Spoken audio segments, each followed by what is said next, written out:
You're listening to another lowvarates.com training tutorial. Today the topic is, so you've submitted your application, now what happens?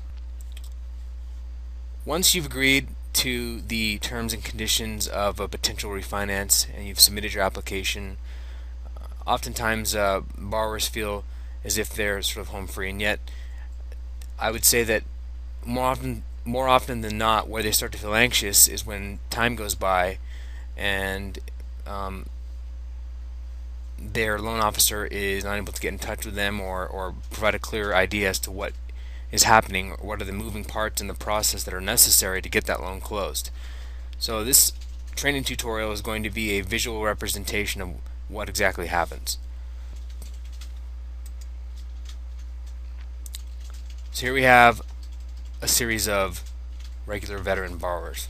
As you can see, they're from all walks of life, and like most of us, they're going to call in on the telephone and be routed over to a loan specialist who will sit down with them and discuss some of the various loan options available to them, one that will best fit their needs for the amount of time that they will own the home.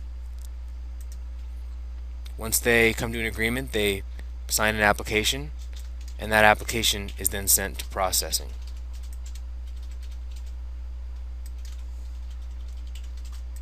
So processing can best be understood as a three-ring circus, but more of a controlled chaos than anything else.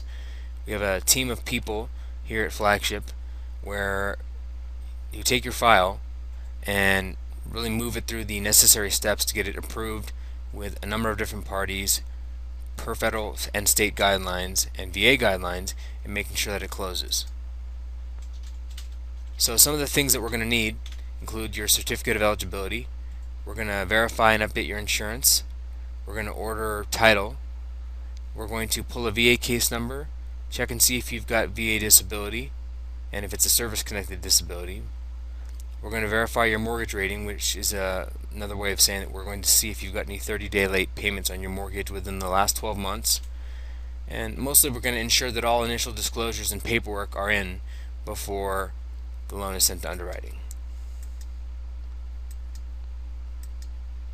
Once that happens, of course, we package the file up, we make it clean and concise, and we send it mostly via web, this being the 21st century, and upload it to the lender, who then underwrites it. So this woman here can be, for the purposes of this training tutorial, this woman's going to be the underwriter. Now what she's going to do is she's going to look through the file with a fine-tooth comb and verify all that we've already taken a look at.